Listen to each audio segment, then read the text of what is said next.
Pernah gak sih kamu punya temen yang kalau kamu ajak ngobrol, tapi ujung-ujungnya malah salah paham? Kadang kamu udah ngejelasin nih panjang lebar di chat, dianya malah baper dan ngira kamu lagi marah. Kadang kita mikir, lah kok bisa sih salah paham? Padahal kan maksudnya nggak gitu.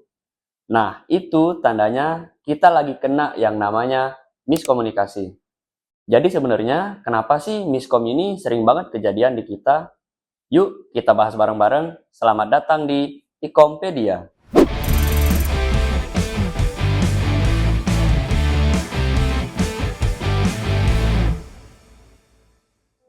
Sederhananya, miskomunikasi adalah kesalahpahaman dalam proses komunikasi di mana pesan yang dikirim oleh si pengirim pesan tidak dapat dimaknai sama oleh si penerima pesan. Hasilnya bisa memunculkan kebingungan, kesalahpahaman, atau bahkan konflik. What's going on here? The answer is miscommunication, and in some form or another, we've all experienced it. It can lead to confusion, animosity, misunderstanding, or even crashing a multi-million-dollar probe into the surface of Mars. The fact is, even when face-to-face with another person, in the very same room, and speaking the same language, human communication is incredibly complex. Kalau kita ibaratin nih, komunikasi itu kayak main bisik-bisik berantai. Kalimat pertamanya, tolong bawa laptop, di ujungnya malah jadi tolong bawa lampu. Memang lucu, tapi ini sering banget kejadian di kehidupan nyata kita. Nah, dalam komunikasi dijelasin kalau dalam proses komunikasi terdapat beberapa unsur. Unsur yang pertama ada yang namanya si pengirim pesan atau komunikator. Unsur yang kedua ada namanya pesan atau message. Unsur yang ketiga ada media atau channel. Lalu ada penerima pesan atau komunikan. Ada efek atau feedback. Dan ada unsur yang namanya gangguan atau noise. Nah, si noise ini bisa berupa gangguan teknis, perbedaan makna, atau bahkan salah tafsir emosional. Nah, disinilah akar dari miskomunikasi ini terjadi. Noise is anything that interferes with the accurate transmission of a message between a sender and a receiver. For example, if you and I are having a conversation, there's some things you want to say to me and you want to make sure I understand, and there's some things I want to say to you and I want to make sure you understand. Noise is anything that interferes with the accurate transmission of those messages. Kenapa sih miskomunikasi ini sering banget kejadian? Yang pertama, ada pesan yang nggak jelas. Kadang kita ngomong atau ngetik, iya nanti. Tapi, iya nantinya itu tidak disertakan jamnya berapa. Nah, ini bisa mengakibatkan si penerima pesan atau komunikannya jadi bingung dengan apa yang kita ketik tadi. Nah, yang kedua yaitu perbedaan gaya komunikasi. Kadang ada orang yang suka ngomong to the point, dan kadang ada orang yang suka ngomong basa-basi. Terkadang gaya komunikasi yang santai seringkali dianggap tidak sopan. Padahal kan maksudnya nggak gitu. Yang ketiga, konteks yang tidak sama.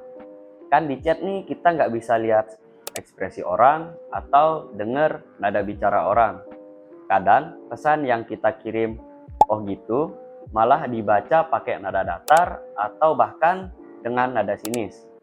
Selanjutnya nomor 4 ada keterbatasan digital. Seperti yang sudah saya jelasin tadi, makna pesan seringkali disalahartikan. Emoji aja kadang nggak cukup untuk ngejelasin apa yang kita ingin sampaikan. Sekarang kita ambil contoh di kehidupan nyata. Ada dua orang yang sedang mengerjakan tugas kelompok lewat WhatsApp. Si temennya ini ngechat, kamu nanti ngerjain bagian PPT ya? Lalu dijawab oleh si temennya, iya. Tapi si penerima pesannya ini, yaitu temen yang satuan, itu mikir, kok dia jawabnya kayak gitu sih? Apa dia marah ya? Akhirnya si temennya ini juga malah ikutan bales dengan nada agak ketus. Padahal kan temennya jawab iya, emang karena lagi sibuk makanya ngetik cepet. Gak ada maksud marah sama sekali.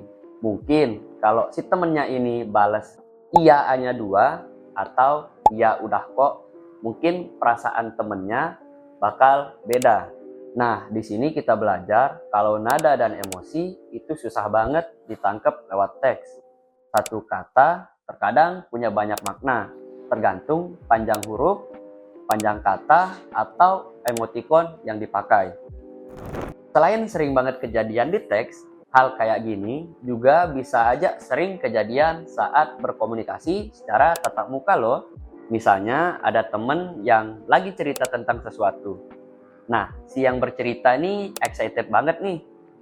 Tapi kadang kitanya emang lagi sibuk karena sesuatu dan respon kita cuman, oh iya.